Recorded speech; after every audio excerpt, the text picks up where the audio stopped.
Morning radio. I'm going to the gym, everybody. I'm going to body pump. Anyway, I just turned the radio on and I hear this little news piece saying, yeah, the women love the horses, the yada yada at the prison, and everybody loves Hank. And it's something in Kentucky, some kind of prison program where they bring horses in, and this lady in the background saying, oh, you're not in the background, whatever she's saying. Yeah, it's about teaching emotional regulation. Helping these prisoners learn emotional regulation so when they get out of prison, they don't come back, basically. And I'm thinking, all those years they had with our kids.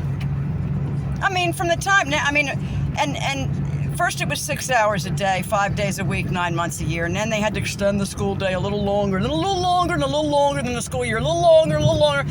All the hours, weeks, months, and years that they've had our children to teach them, but yet we've got like the highest incarcerated per capita, rate in the fucking world. I'm thinking they must be missing something. And then, so all the time that they're children, and they should be being impacted mostly by their parents, they're not allowed to be, one, because they're in children's federal day prison all day.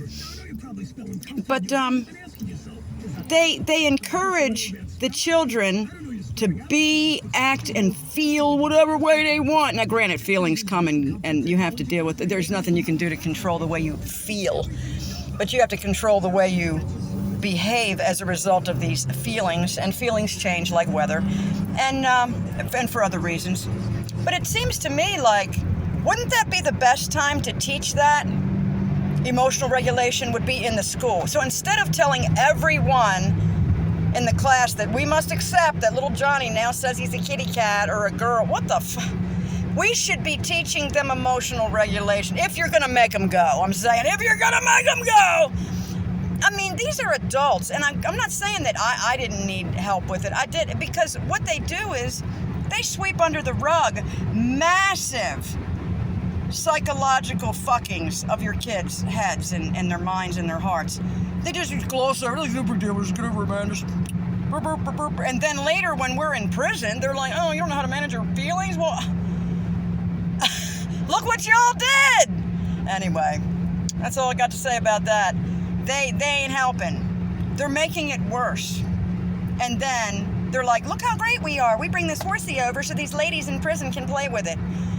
I'm glad they're doing it. I'm just saying, come on. Shouldn't we be teaching this to the kids in school? Anyway, and another thing, I know that there's somewhere where they've got puppies for prisoners or whatever, where prisoners raise dogs and they have to have a certain type of, behavioral, whatever, status has to be good, and they have the privilege of raising. I mean, why on earth is every state not implementing this? Every county in the fucking world that says we need more help with the animals and the shelters and we're killing all these dogs and why are they not all combined with the prison system and even the little jails, even the county little jails? I mean, we could be these guys who are awaiting arraignment or trial, whatever the hell they're waiting for in jail, could be cleaning the shelters, cages, could be doing all these things because America's fucked up, doesn't make a lick of fucking sense, and they want to whine, beg, and cry for our tax money so they can pay for the shelter. Well, what the fuck? And we're paying for the prisoners' meals for their billion-dollar facilities and their fencing and their blah, blah, blah, blah, blah. Why are they not working for the animals or for whatever other reason? I mean, they used to have them out picking up trash and shit. Why can't they take care of the animals full-time? It would serve them well.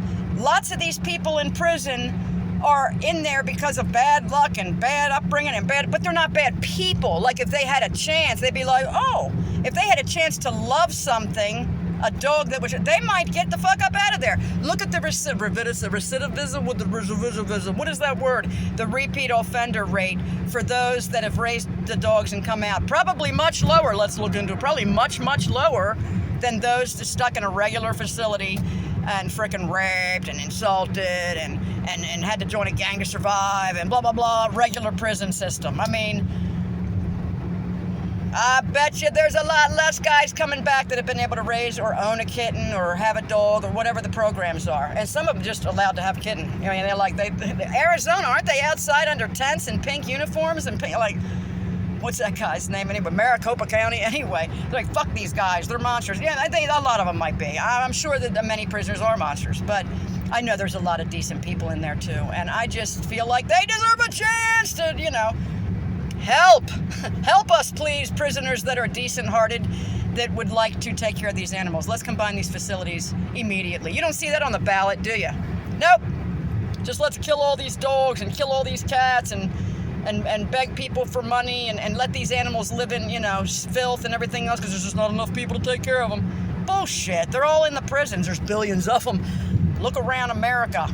All right, I'm going to body bump. All right, I'm going to bump myself up. Okay, bye.